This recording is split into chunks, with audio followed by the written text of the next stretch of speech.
Hi, my name is AJ. I'm going to show you how to fix a handle so hopefully it doesn't break in the future.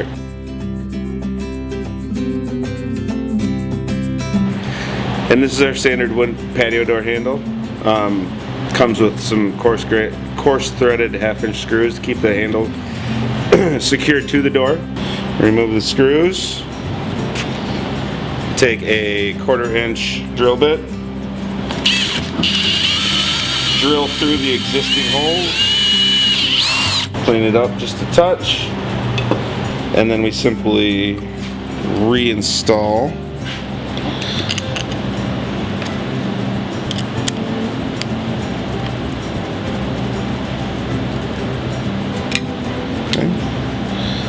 So we've just effectively bolted through.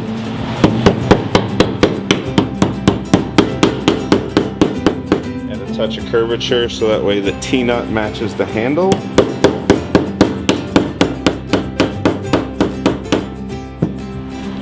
Give it one more twist. And voila. A drop of thread lock. Keeps all vibration from taking effect.